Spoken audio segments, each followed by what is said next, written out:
Dennis Prager here. Thanks for listening to the Daily Dennis Prager Podcast. To hear the entire 3 hours of my radio show, commercial-free, every single day, become a member of Pragertopia. You'll also get access to 15 years' worth of archives, as well as the daily show prep. Subscribe at pragertopia.com. Hello, everybody. Dennis Prager here. In my usual jolly mood. Somebody asked my wife if I need coffee in the morning. And she said something to the effect, well, A, no. B, he's caffeinated. He's pre-caffeinated. That really is a blessing, and that is true. I drink coffee for the taste. It has absolutely no effect on me. Actually, I wish it did. But it is what it is. So I told you that I saw that should I be embarrassed, by the way? Sean, should I be embarrassed that I had never seen it before? I mean, it did come out in the 90s, right? All right, I don't need to be embarrassed. I had not seen The Matrix. My wife didn't either, which surprised me. She's more up on these things than I, which doesn't mean a thing. You think I should be ashamed? Oh, that's fair. That is fair. Well, anyway, we watched The Matrix, and I'm reading Christopher Rufo's magnificent book. I had him on. It's very common now. I have these authors on, and then I read their book. And as I've said to you, I have interviewed authors in both ways, having read their book and having not read their book. And I cannot tell you which is the superior way of actually interviewing an author. There are advantages to both, but I will have him on again because this book is so important. So let's see. Shop Christopher Rufo's books. Let's see. The name of the book. I'm reading that's it. America's Cultural Revolution. How the Radical Left Conquered Everything. Man, do you learn a lot from that book, really, how the left took over everything, and especially education. So what does that have to do with The Matrix? I knew you would ask. So the left's theory, I don't know what they had in mind when they made the movie.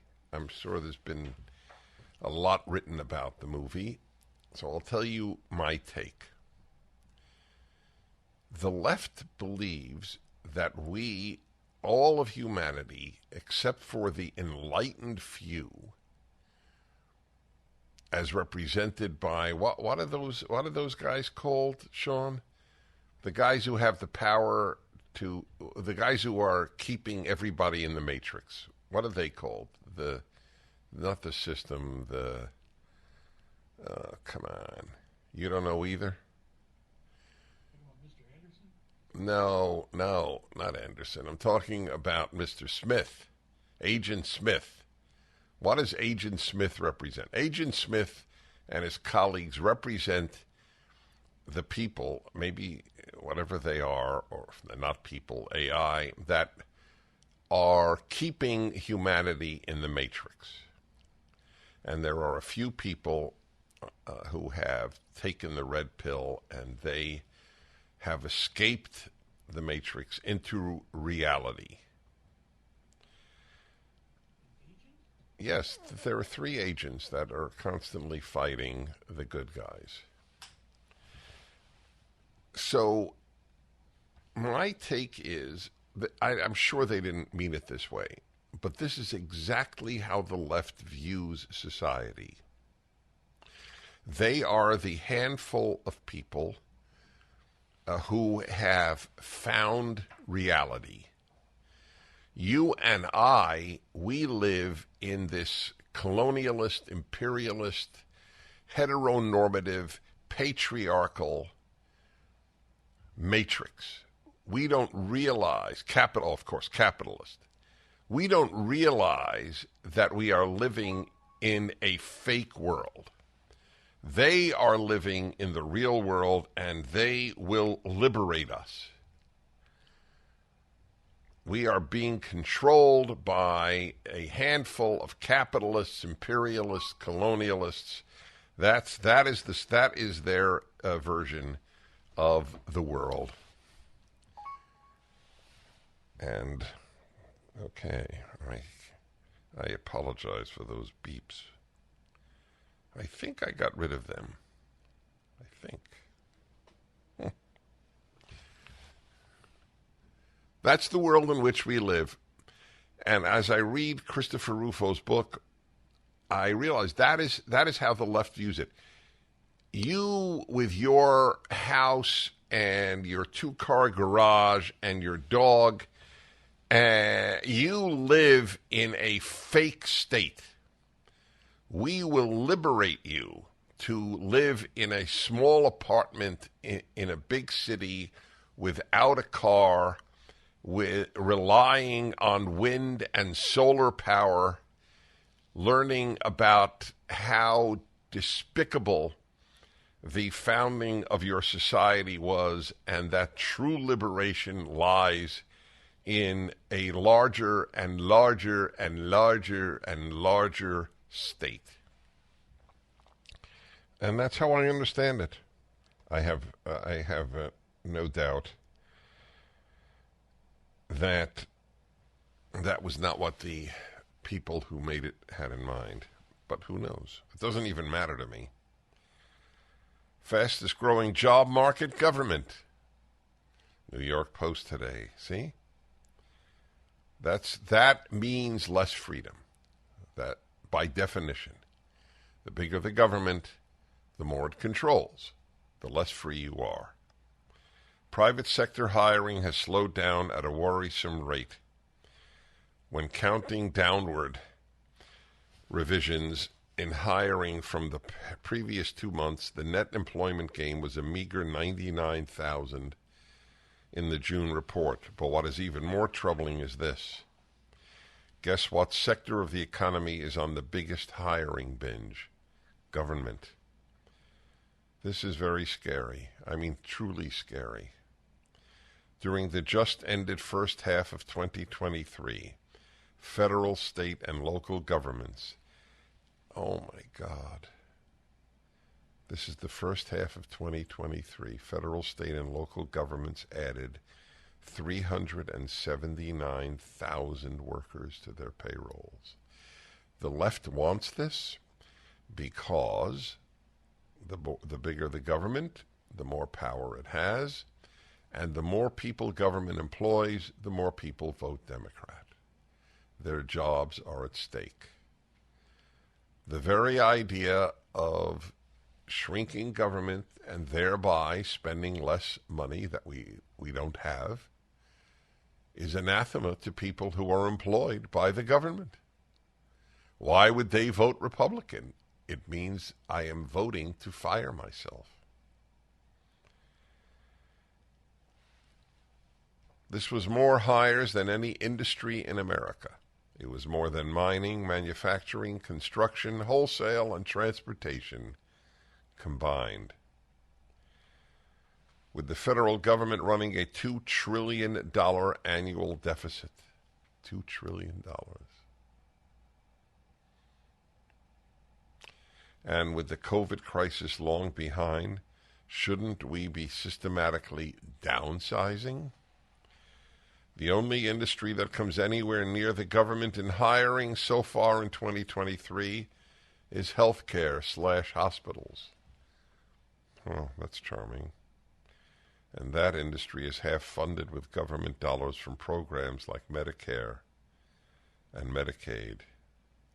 Even these numbers distort the disproportionate impact government is exerting on the economy, because under the Biden administration, Congress has appropriated hundreds of billions of dollars in corporate welfare subsidies. For example, the CHIPS and the misnamed Inflation Reduction Act. God, was that a lie, a pure lie. Funneled tens of billions of dollars to the microchip industry, green energy, and electric cars. Did you hear that? Tens of billions of dollars. Americans, by and large, don't want electric cars. The government pays them to buy them. The government is thus adding tens of thousands of private sector jobs that are financed by taxpayers. This is very painful to read to you. Anyway, that's growing. That is the way it works. I have quite a story for you. A principal killed himself in Toronto, a 60-year-old man. I will tell you why when we come back. On MyPillow's 20-year anniversary with over 80 million MyPillows sold, Mike Lindell at MyPillow wants to thank each and every one of you by giving you the lowest price in history on their MyPillows. You'll receive a queen-size MyPillow for $19.98. Regular price is $69.98 and just $10 more for a king size. You'll receive deep discounts on all MyPillow products, such as bed sheets, mattress toppers, pet beds, mattresses, My Slippers, and so much more. This is the time to try out some of their other amazing products you had your eyes on. Go to MyPillow.com and click on the radio/podcast square and use promo code Prager to receive this amazing offer on the queen-size MyPillow for $19.98 or call 800-761-6302. This offer comes with a 10-year warranty and a 60-day money-back guarantee. It's time to start getting the quality sleep you deserve. So go to MyPillow.com and use the promo code Prager or call 800-761-6302 today. In my time of need, whenever I'm down. There's quite a story for you. A Toronto school principal has died by suicide. Notice this is now, by the way, the new lingo. All old ways of saying things or normal ways are now rejected. You don't say committed suicide. You probably didn't pick up on that, but one of my 5 languages is leftism, and I speak it fluently. They have changed committed suicide to died by suicide. But you didn't know that, did you, Sean? That is like the milk spilled itself. It's a very intelligent comment, despite the fact that it came from you. That was a compliment, by the way. You're taking it as an insult. And no, okay, fine. All right, as long as you understand it was a compliment. Let's see, is it like this? Yes, so died, yes, you're entirely accurate. That is the intention. How did he die? By suicide. Oh, he didn't commit suicide. The milk spilled. You're so right. That's the intention, correct. He died by suicide. Why did the Daily Mail, why did they pick up this lingo? Okay. A Toronto school principal committed suicide. I must tell you, committed suicide is so much more truth-telling. Died by suicide. It didn't happen to him. He did it. It doesn't honor the person.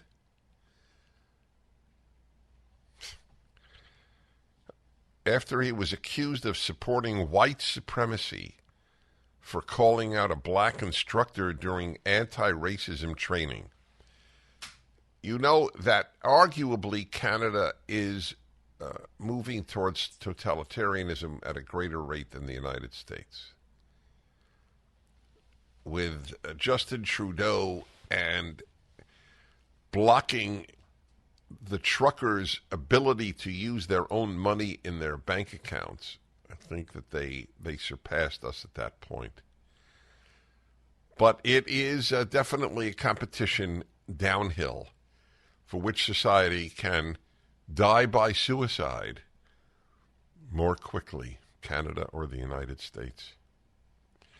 Richard Bilkstow, Bilkszto, so it's probably Bilstow because it sounds like a Hungarian name. And I believe SZ is S, not sh in Hungarian. Worked in the Toronto School District for 24 years, had been serving as fill-in principal at the Burnhamthorpe Collegiate Institute, where he faced workplace bullying as a result of the argument with an anti-racism trainer. Because we know if there's one country that is truly racist, when I think Canadian, my first thought is racist. That's right. All those hockey players. How many blacks are in hockey? Huh? He filed a lawsuit earlier in the year claiming his reputation was systematically demolished, unquote. And he was labeled a white supremacist for his remarks questioning racism in Canada. If there's anything you don't want to do, it's question racism in Canada. On July 13th, his lawyer, Lisa Bildy, announced on Twitter Bill Stowe took his own life. Unfortunately, the stress... I'd like to have her on. Let's get Lisa Bildy on. Unfortunately, the stress and effects of these incidents continue to plague Richard. She wrote in a lengthy statement. Last week, he succumbed to this distress. His family and friends have been left feeling and wishing they could have had the chance to convince him that he was loved, respected, and needed here. See, most people, totally understandably, when they're attacked by the left-wing mob, it is a new experience. I have had it a lot. So I have been vaccinated against leftism. But most people think their life is ruined and that everybody believes what the left says about them, as this poor man did. His problem started on April 26, 2021, when Toronto School District Board educators attended an anti-racism training led by Kike Ojo-Thompson, the founder of the Kojo Institute, a consulting firm. I'll tell you where the money is in modern society. The money is in DEI, diversity, equity, and inclusion, in anti-racism seminars, being part of the dominant class at universities, not faculty, not students, but administrators.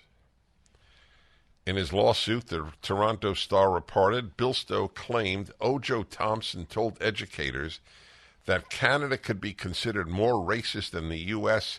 because it never reckoned with its anti-black history.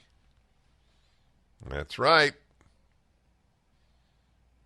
You Canadians, you thuggish society. Well, what was the old line, the old joke, blame Canada? Remember that? Well, that's what is now, that's what the left is doing in Canada. The principal who had previously taught high school in Buffalo, New York, disagreed with the sentiment. He said it would be an incredible disservice to our learners to suggest the U.S. is a more just country than Canada. According to the lawsuit, which claims Ojo-Thompson reacted with vitriol. She allegedly lashed out at the principal for appearing to undermine a black woman. That's right. He did not understand that on the left, you don't differ with ideas. You differ with races.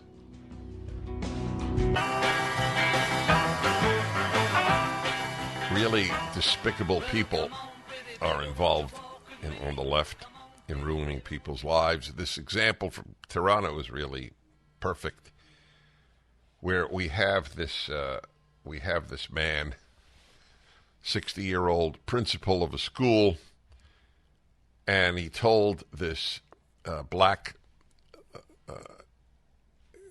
I don't know what word to use for her, perhaps ignoramus, with regard to what she was talking about. You know, Canada actually abolished slavery well before the United States did. So the argument that it's more racist than the United States doesn't seem to me to have merit. It doesn't have merit to say the United States is systemically racist, except for the left, which is systemically racist by definition, since it believes that race is truly significant. So he actually spoke up at a session, and most people are too afraid to speak up, so he did. And he said it would be an incredible disservice to our learners to suggest the U.S. is a more just country than Canada. And she reacted, this woman, Ojo Thompson, that's her last name, Ojo hyphenated Thompson. She allegedly lashed out at the principal for appearing to undermine a black woman. See, you can't do that. Truth is not a left-wing value. Race is. So you can't say, is what this woman is saying true?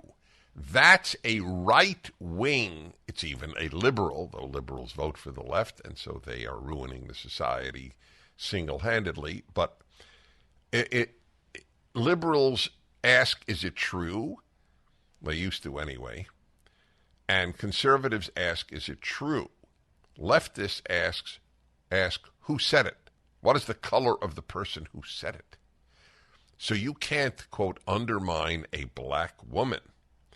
We are here to talk about anti-black racism, but you and your whiteness, now why isn't that pure, undiluted racism? You in your whiteness think that you can tell me what's really going on for black people. Yeah, but she's telling him what's going on with white people. That she can do. The lawsuit added Bilstow tried to de-escalate the situation, admitting that there was anti-black racism in Canada. I'm sure it's just pervasive. But argued the evidence suggested we are a far more just society than the U.S. I have no idea if that is true, but that's not the issue. The issue is what was done to this man. At another session the following week, Ojo Thompson allegedly brought up the argument again, describing it to Bilstow and his colleagues as a, quote, real-life example of someone supporting white supremacy. Because he said that Canada is not as racist as the U.S., he's a supporter of white supremacy. The woman is clearly a moron. She has no answer to his question. All she has, and by the way, she's not a moron because she's black, and she's not a moron because she's a woman. She's not a moron because she's a black woman. She's a moron because she's a leftist. If you think clearly, you are not a leftist, by definition. In the aftermath, the lawsuit claims Bilstow suffered workplace bullying, which caused severe emotional distress and had to take a stress leave as a result. I would like to know what that workplace bullying was about. That's why I want to have the lawyer on. He had filed a mental stress injury claim to Canada's Workplace Safety and Insurance Board, which provided him with 2 months of lost earnings. The board investigated Bilstow's claims and found that Ojo Thompson's conduct was, this is interesting. I am shocked, actually. The board, that's a Canadian board, found that her conduct was, quote, abusive, egregious, and vexatious, and rises to the level of workplace harassment and bullying. But following his 6-week medical leave, the Toronto School District refused to reinstate Bilstow's contract. Wow. Even though the Canadian board found her guilty. To rise in the educational world, you have to be a combination of coward and bully. We'll be back.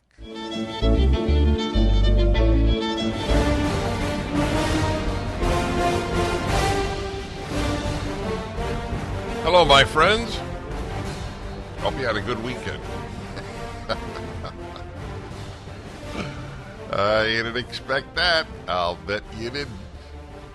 I didn't either. because it's Tuesday. Does it make sense to you that we are approaching the end of July 2023? Is there not something sci-fi about all of this? Since the next hour, I will be talking to a psychiatrist who blows the whistle on her profession and the evil that it is engaged in with regard to so-called transitioning. So, folks, if truth matters to you, and if you're on the left, it doesn't, and I mean that literally, because the moment truth matters to you, you become a liberal or a conservative, and increasingly only a conservative, because liberals have opted for much of the left. But the moment you do, you will acknowledge that you cannot become the other sex. You can think you are, you can look it, but you cannot become it. Male and female are objective realities. I was telling you about a 25-year-old woman named Prisha, Prisha, Mosley, Mosley. She was a depressed young girl. She was sexually assaulted at 14. She was hospitalized for depression. By age 16, I was diagnosed with major depressive disorder, obsessive compulsive disorder, and an eating disorder. And I engaged in self-harm by cutting myself, which became so serious I was taken to the emergency room. Starting when I was 16 years old and continuing into my teen and young adult years, doctors and counselors set me on a path of medicalized gender transition. They told me that changing my body to look like a boy's body would cure my mental health problems. Who are these doctors and counselors? Who are they? How do such bad human beings enter the profession? How are they developed in a decent society? It's a general puzzle to me about the left. How did a decent country produce so many indecent people? That's another question for another time. They told me that injecting large amounts of testosterone into my female body would be good for me.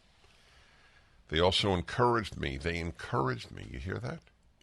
To undergo surgery to remove my healthy breasts.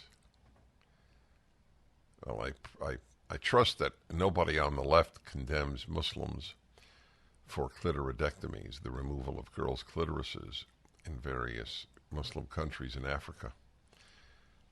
It's not a Quran procedure. It's not done in all Muslim countries, but it is widespread. Nobody who is for cutting off girls' breasts can condemn that practice of clitoridectomy. I trust these healthcare providers. I trusted them to take care of me because of that relationship of trust and my vulnerable condition. I believed what they said, and I thought they were treating me properly. Years later, I realized I had been lied to and misled in the worst possible way. Years of taking testosterone prevented my body from developing as it should have. It caused significant vaginal atrophy and the inability to have intercourse. My voice was permanently changed. I was no longer able to lift my voice and sing, which I used to love doing. I could cry reading you this. I'm actually holding back crying now. It would be a cry of pain for her and anger at the scum in the medical, psychiatric, psychological professions who did this to her. And I'll bet a good 75% were female. I'm going to ask my guest, a female psychiatrist, next hour about that. As a result of breast surgery, I have to live without my breasts, and I am unable to nurse a child should I be able to conceive one. I have pain in my chest where my breasts used to be. Wow. Where my breasts used to be. Wow. The monsters in the medical professions. The gender-affirming care was anything but. Instead of addressing my severe mental health issues and helping me feel comfortable in my feminine body, which is what they should do, gender-affirming care should be care to affirm your gender. If you're a girl, we affirm you're a girl. What if all of these monsters in white coats, what if they all said, you know, you're a girl, we're going to help you celebrate what nature or God has made you? What if they did that instead? But they have an agenda. Not sure what it is. I guess it's to be gods. Just like the serpent said in the Garden of Eden. Instead of helping me feel comfortable in my feminine body, my doctors and counselors pushed me into the belief that damaging my body was the answer. It was not the answer. I wish all of these detransitioners named all of those who were involved. It's another question I'll ask my guest next hour. Their care, quote-unquote, in the form of testosterone injections and breast surgery left me broken, with extreme physical injuries and without my body parts. It did not cure my mental health problems, and instead made them worse. I have shared my story to warn others about what is happening in America. I have testified before state lawmakers and committees to explain the need to protect vulnerable individuals like me. I also want troubled teenagers who are looking for belonging and acceptance like I was, to know that you can be accepted for who you are. Trying to change your body won't fix you. It will break you. And you don't have to change your body to please anyone, certainly not health care providers who stand to benefit financially from setting you on a path of lifelong medical care. I am still picking up the pieces and trying to put my life back together. I am in dire need of health care, as I live with the consequences of what the doctors and counselors led me into when I was a teenager. As the next step in my journey, I have decided to seek justice from the legal system. Hold my health care providers accountable, and hopefully serve as a warning to other doctors and therapists not to do this to anyone else. There are many teenagers out there struggling with their mental health like I was. They need to be supported, not given sterilizing medications, and have their healthy body parts removed.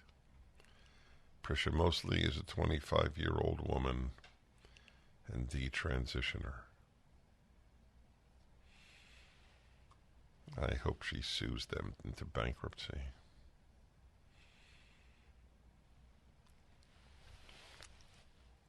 What constitutes a bad person? It's a tough question. Is a bad person someone who does bad? Or is a bad person someone who intends to do bad? Only intends to do bad. Or, in other words, only those who intend to do bad are bad. Those who intend to do good and do bad are good people. I don't buy it. That's why I have very little interest in people's intentions.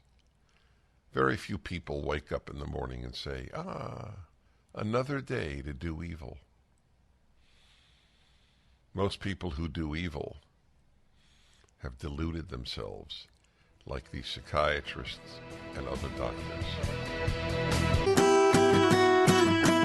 Kamala Harris visited Florida this past weekend to condemn Florida's curricula. By the way, I will report to you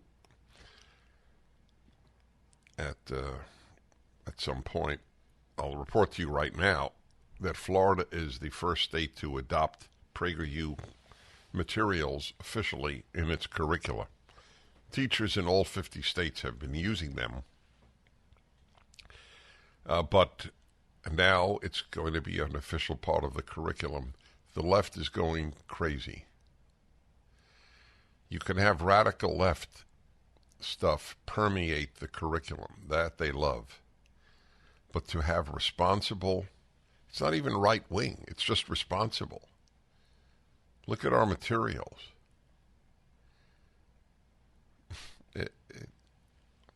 So they are actually using PragerU materials.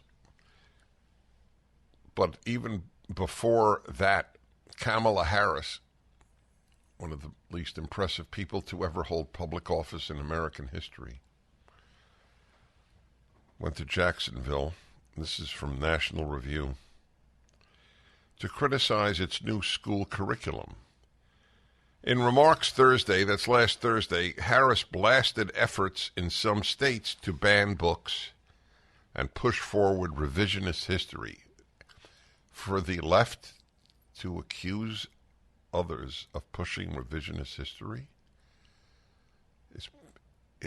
it's so painful, since that is all they do, like 1619. Just yesterday in the state of Florida, they decided middle school students will be taught that enslaved people benefited from slavery, she said in a conversation for the traditionally black sorority Delta Sigma Theta. They insult us in an attempt to gaslight us, and we will not stand for it. I believe that she knows she's lying. She was fed this line by some aide. Really? That is what the Florida state curricula are now teaching? That enslaved people benefited from slavery? Has that ever been taught, even in the worst days of racism in this country? So here is what Charles Cook of National Review writes, and that's not a flame-throwing website. This is a brazen lie. It is an astonishing lie. It is an evil lie.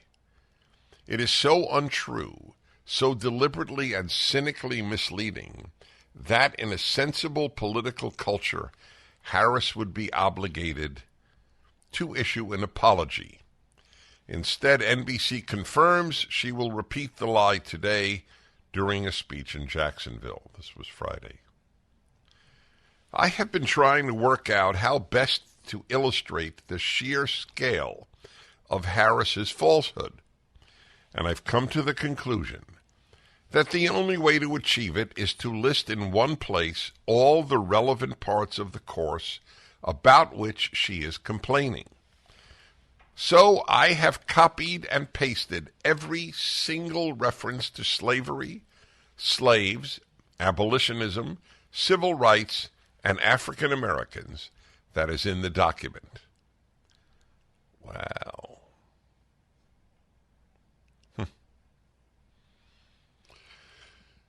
That's a lot of work that he did, Charles Cook. I salute him. The list is extremely long. That's because Pache Harris. There's a lot in there. If you're able to read it and conclude that the single reference to slaves developing skills, which I've bolded, is indicative of the narrative direction of the course rather than a tiny and correct part of it, then you are beyond saving and you deserve to live your life as an ignoramus. There is simply no way of perusing this course and concluding that it gaslights people or whitewashes slavery. Among many many other things. It includes sections on, quote, the conditions for Africans during their passage to America, the living conditions of slaves in British North American colonies, the Caribbean, Central America, and South America, including infant mortality rates, the harsh conditions and their consequences on British American plantations, e.g., undernourishment, climate conditions, infant and child mortality rates of the enslaved versus the free, the harsh conditions of the Caribbean plantations, i.e., poor nutrition, rigorous labor, disease, how the South tried to prevent slaves from escaping and their efforts to end the Underground Railroad, the overwhelming death rates caused by slavery, the many ways in which Africans resisted slavery, the ramifications of prejudice, racism, and stereotyping on individual freedoms, and the struggles faced by African American women in the 19th century as it relates to issues of suffrage, business, and access to education. Many of these modules apply to Florida specifically. And then he gives a list of 191 items that contain the word slave. No, 191 items on the issue. It contains the word slave 96 times, slaves 23 times, slavery 45 times.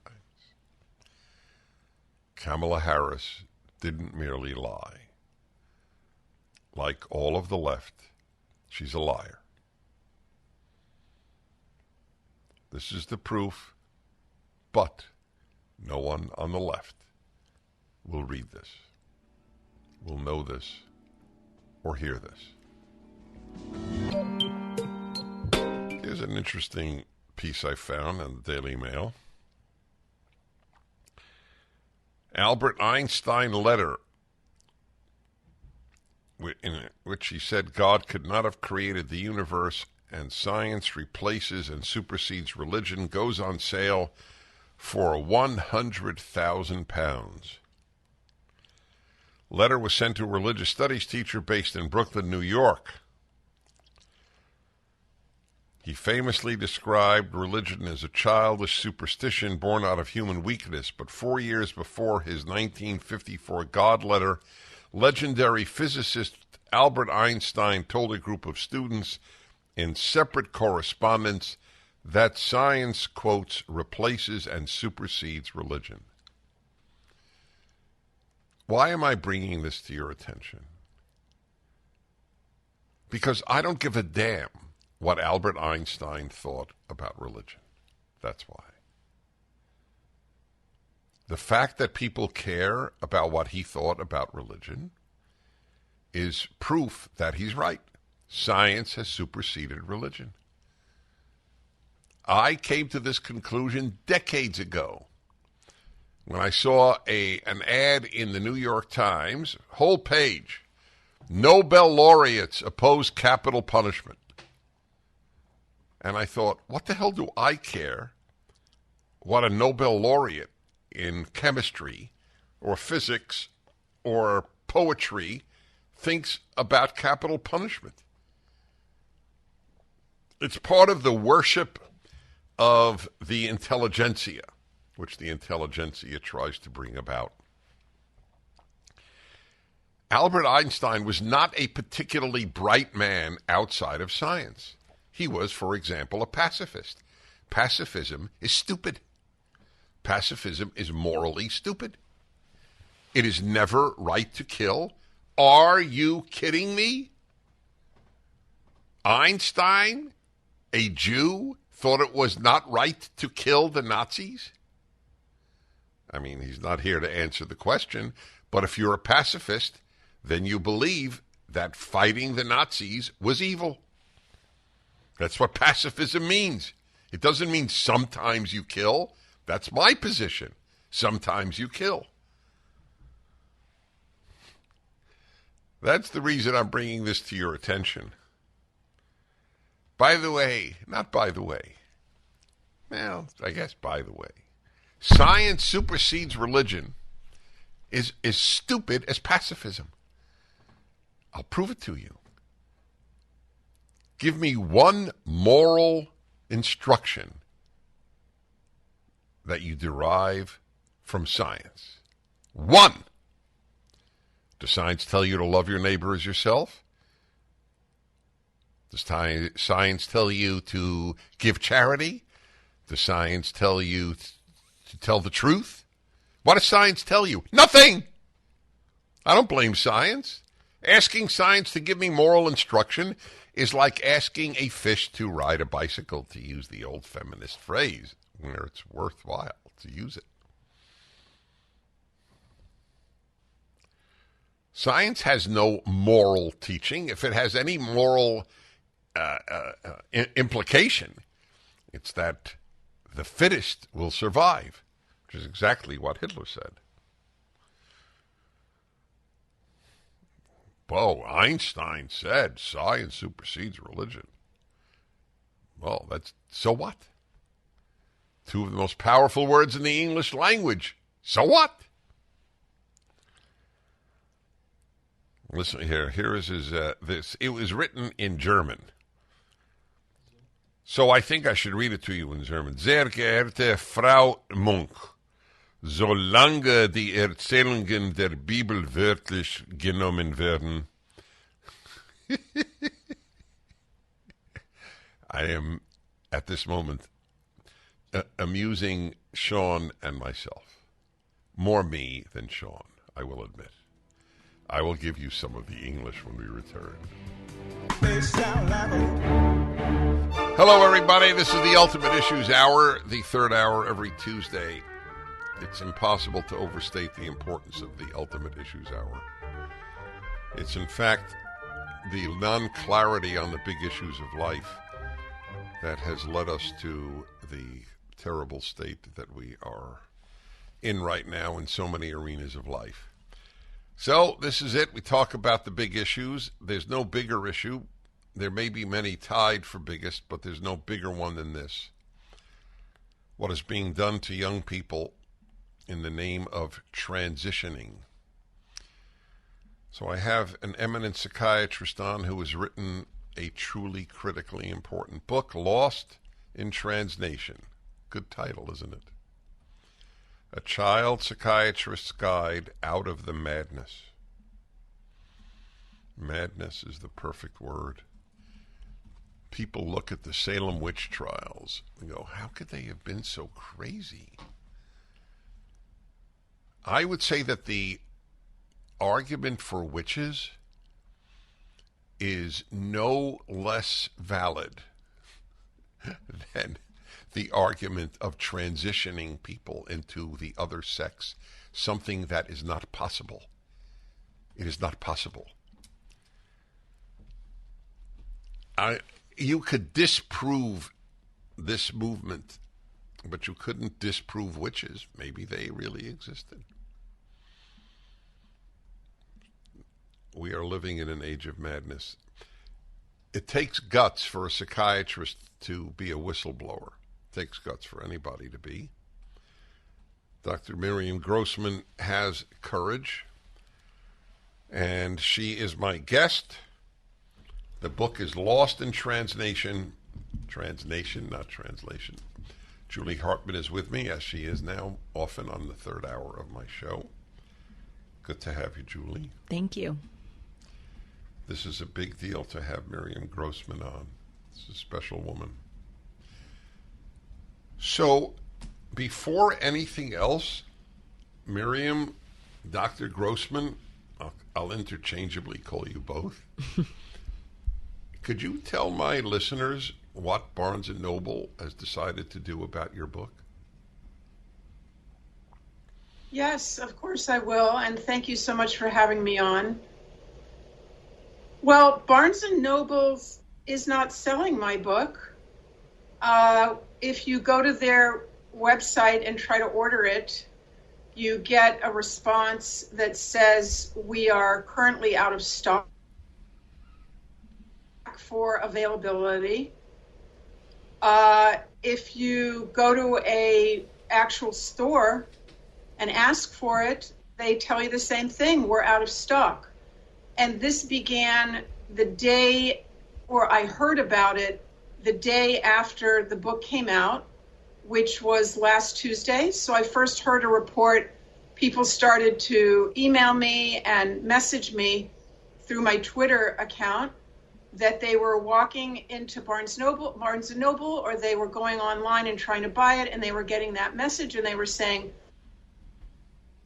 it sold so well that they don't have any copies left. So I asked my wonderful publisher, Tony Lyons from Skyhorse, who's a warrior for free speech, and he looked it up and told me that actually Barnes and Noble's didn't order any copies. So what they're doing is telling people that they're out of stock when there never was any stock. Wait, you're telling me a left-wing institution would lie? I'm entering cognitive dissonance. This is really... So wait, is Amazon selling it? Amazon is selling it. However, on Amazon, last time I checked, there were about 10 bogus titles mimicking my book, trying to get people to buy that bogus book. And one of them was a paperback, so it was a bit cheaper. And people who bought the so-called paperback, which doesn't exist, there's no paperback, they would write to me and say, well, I was excited to open it, but when I opened it, it was a book on office management. So that's another sort of scam that's going on Amazon. I don't know what the motivation is of those people that are putting up those bogus books. No, we do know the motivation. It's probably financial. No, it's to hurt you. It's not financial. They're not going to make a big amount of money on a paperback on office management. But I'm looking at right now. I want to see something. Lost in Nation, Grossman. Let's see what comes up. Transnation. Yeah. Oh, you're right. I'm sorry. You're right. My boo-boo. Transnation, right. Okay, so let's see. So the first thing that comes up is, in fact, the actual book on Amazon. I'm happy to tell you that. Okay. Lost in Transnation, and the actual book is coming up. When was it? When did you go on? It says forward by Jordan Peterson. Yeah. Okay, that's the actual book. It came out July 18th. Mm-hmm. Okay. So this is a child psychiatrist guide out of the madness. So let's talk about entering the madness. Let's start with a big macro question. Since I was in college, I have assumed that most psychiatrists are fools. Yet I have great admiration for psychiatry, and as you know, one of my dearest friends is a psychiatrist. Two of my dearest friends, actually. Is that an unfair judgment on my part about your profession?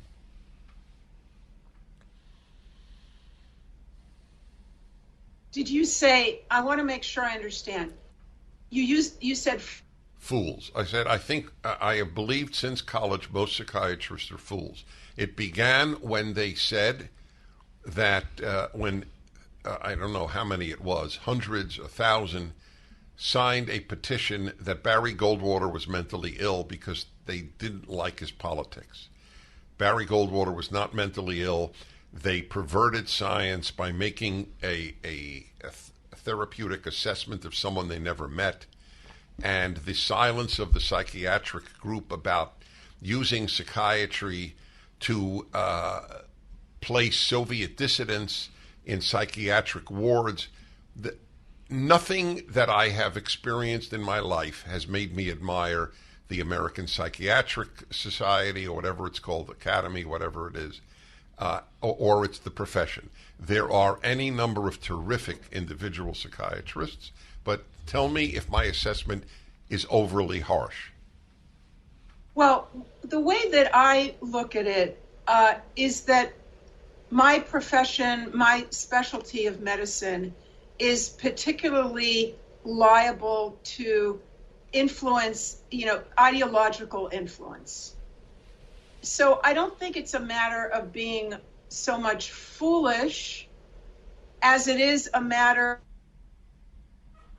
into mental health in general are not people who have strong faith. And so their faith becomes psychiatry, psychology, and,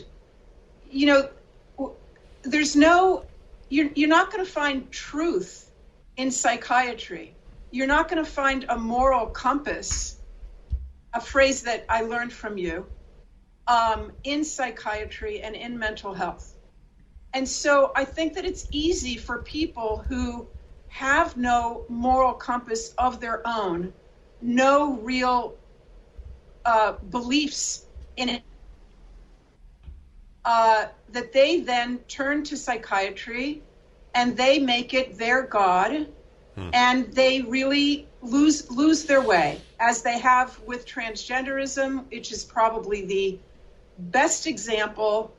Well, perhaps the prefrontal lobotomies was just as bad, but in terms of our current day, the way that my profession has lost its way and is bringing harm to so many young people and their families. All right, which is what we'll talk about when we come back. Dr. Miriam Grossman, Lost in Transnation. It's up at DennisPrager.com. I had everything, so tell me what. This is the Ultimate Issues Hour on the Dennis Prager Show. My guest is a courageous human being, which immediately puts her in the very little narrow part of the bell curve of humanity. She's a psychiatrist, a children's psychiatrist. She's writing about the, I tell you, Jordan Peterson in his introduction put it, the criminal misbehavior of the medical professionals and counselors perpetrating the gender-affirming care travesty. Criminal behavior.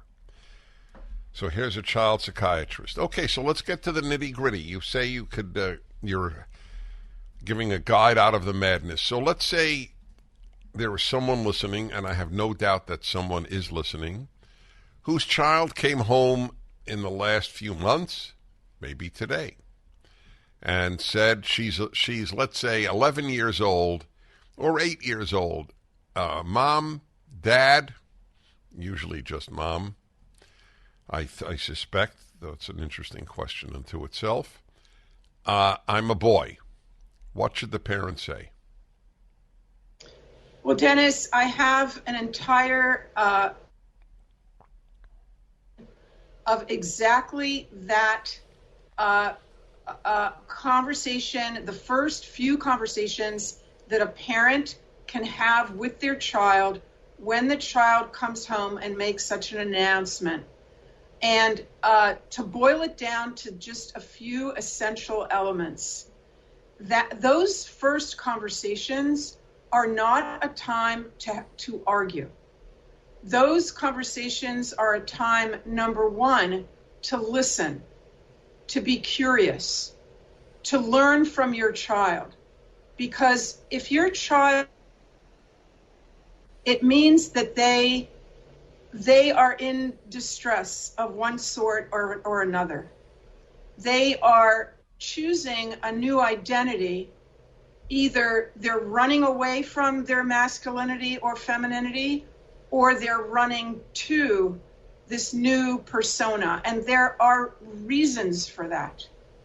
So one of the big differences in my approach and what I'm telling parents, as opposed to the narrative, the ongoing gender, quote unquote, affirming narrative,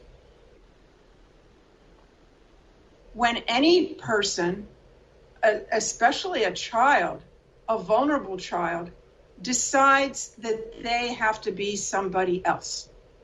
Now, in those first few conversations, the parent wants to just be present and be curious and ask a lot of questions. Is the child going to know the answers to those questions? Half the time, no. Or they're going to give answers that don't make any sense. But that's okay, because the child needs the connection with the parent.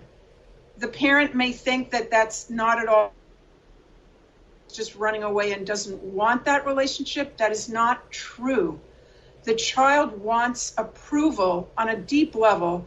The child wants the parent's approval, and they are nervous about having this conversation. So in the first few conversations, and I explain in detail in the book, to try and be calm, not easy. You can freak out later, but do not freak out in front of your kid. And do not say, try not to say, what are you talking about? This is insane stuff. That is not, you want to try to not go in that direction when you're speaking to your child, because that's going to be pushing your child away. And the key to surviving this ordeal of having a kid in distress about their sex, the key is actually the relationship with the parent. Not an easy thing, because the parent is on a tightrope. It's very difficult, because on the one hand, you do want to be there for your child, supportive, you want to be present, and you want to be loving, but you do not want to be agreeing with the ideas that your child has been indoctrinated with. Yeah, but it sounded like in the beginning you're not in any way refuting the idea, so you are agreeing with it. No. What you're doing is you're saying, I want to learn more. I see that this is really important to you. Am I going to start calling you by a different name? No. And there's a way that important. We went through a lot of, that was a big decision for us to pick your name. I am not going to be making that decision right now. I am not going to be calling you by different pronouns, but we're going to keep talking about it. And most importantly, I want to learn more about what this is all about for you. I'm going to do all the research. I want to learn. I want to become an expert in this issue. Right now, I'm not an expert. Okay, so how long do you carry on this approach? Because every day that you don't say, well, in fact, God or nature made you a girl, or since we're using the girl as an example, it's usually girls saying they're boys. Every day you are obviously adding to the credibility of her belief that she's a boy. Do you do this for a week, a month, 6 months? How long do you do this for? No, because just because you are listening and you're not contradicting and having conflict over it doesn't mean you're agreeing. Sit calmly and listen to what their child is saying and disagree with it deeply and have a deep emotional reaction to it without necessarily making that the focus of their interaction at the time. The focus should be on maintaining some sort of loving connection. Are you allowed to say at that point even I believe you're a girl? Well, yes. I mean, this is not a... All right, tell me the answer to that when we get back. I want to push your book. Lost in Transnation, A Child Psychiatrist's Guide Out of the Madness, Dr. Miriam Grossman.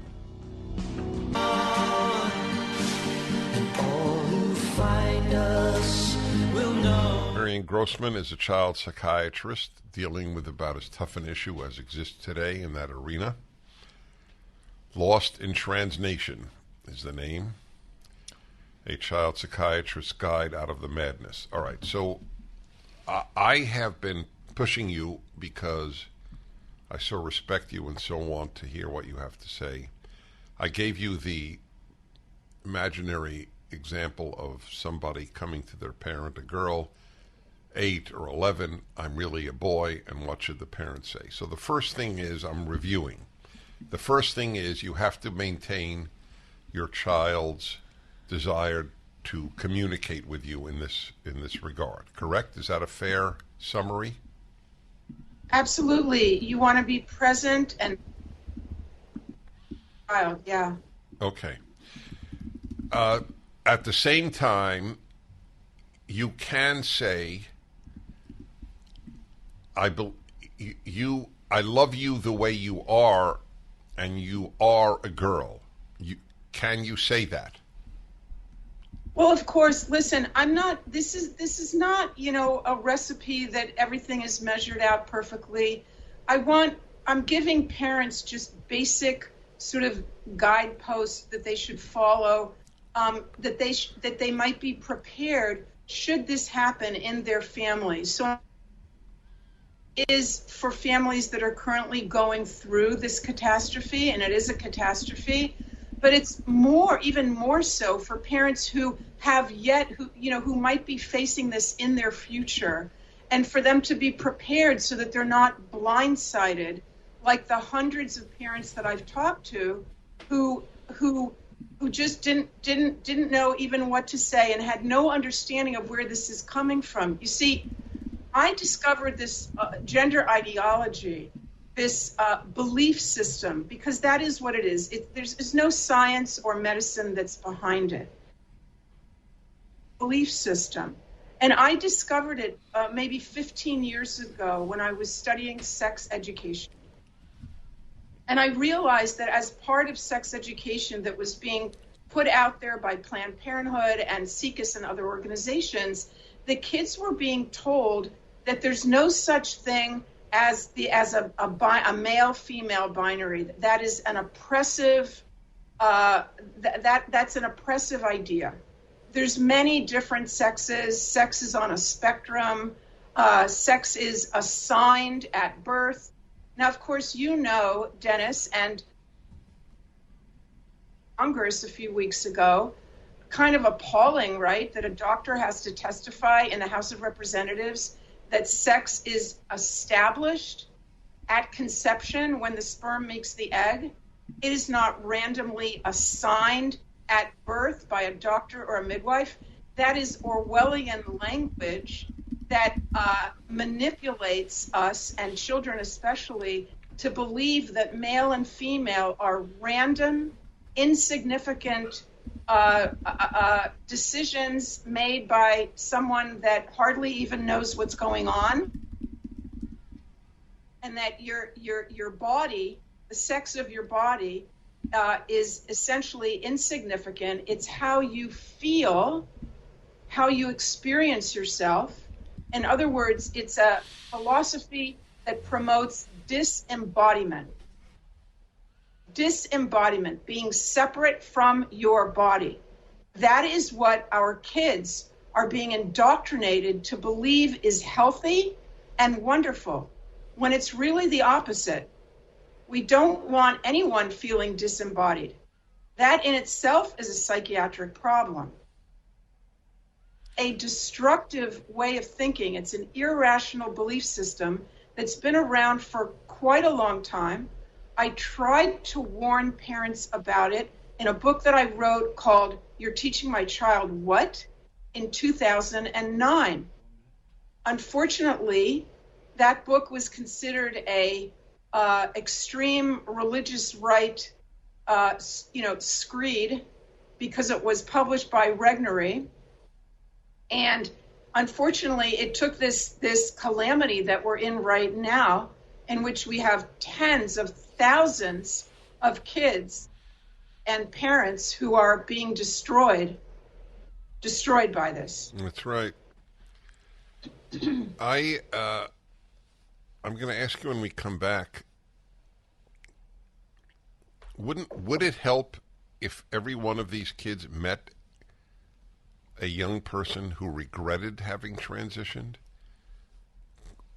are we using these people, of whom there are more and more every day? The book is Lost in Transnation. Miriam Grossman is the author. A courageous and knowledgeable psychiatrist, Dr. Miriam Grossman, has written and just published. It's got a foreword by Dr. Jordan Peterson, which is self-recommending just in that. Lost in Transnation, a child psychiatrist's guide out of the madness.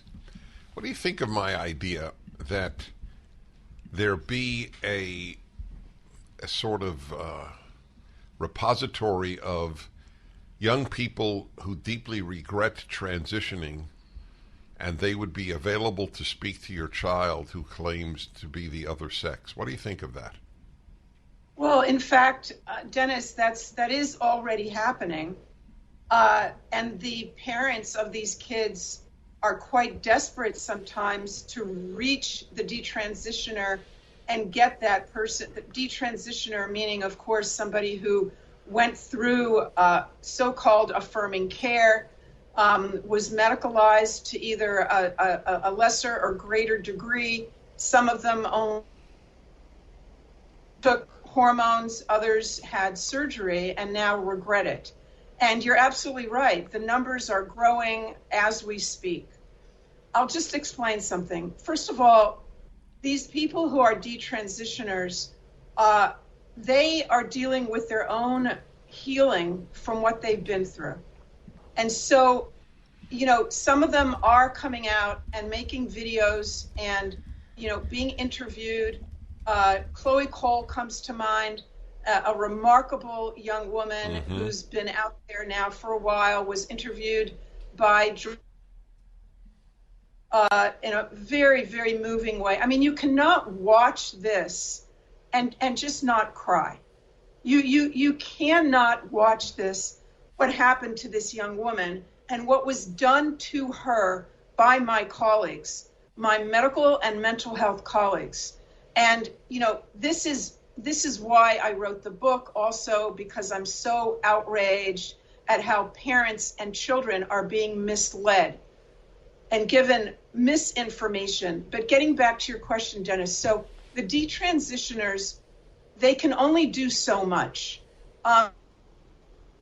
Do definitely encourage my patients and their families to watch videos and read articles and essays that have been written by some of the detransitioners, and I try to pair together the right detransitioner with a patient because people have different issues. Some are on the autism spectrum, some got into pornography, and that was their gateway into the transgender world. But theoretically, yes, it is a great idea, but some of these kids are indoctrinated that they think that anything that comes up that's going to try and change their mind and that will challenge them, even in the most gentle, challenging enemy. Right. That's transphobic enemy. And so, that's when I have kids who fire me, when I just after getting to know them for a while, I might suggest, let's spend some time, you and I, and we'll just speak for a few minutes about the dangers of estrogen. No, you're fired, won't meet with me again. So, you see, part of the evil of what's going on is that when these kids are indoctrinated with these ideas about disembodiment, they are also indoctrinated to think anyone that won't go with your identity, your, self-perception, the way that you want to express yourself, your desire including their parents. Oh, number one is the parents. And the enemy. The people who most love me are my enemy. Exactly. So they drive a huge wedge between this confused, vulnerable child and the people that love and adore them in this world, on this planet. Wow. And it does end, I'm sorry to say, but I've seen this over and over again. It can end in complete estrangement. That's right. Because the child, Right. or the teenager or young adult becomes so convinced and their thinking becomes so rigid that they see their parent as not accepting of them and dangerous. And they simply cut off ties. So this is the destruction of the individual, the destruction of the family. And I believe... So tell me, forgive me because of the time factor, I want to ask you as much as I can. How do you explain your colleagues, since there is no science to back them up and they claim to be scientists, is it ideology über alles? Is it money? Is it both?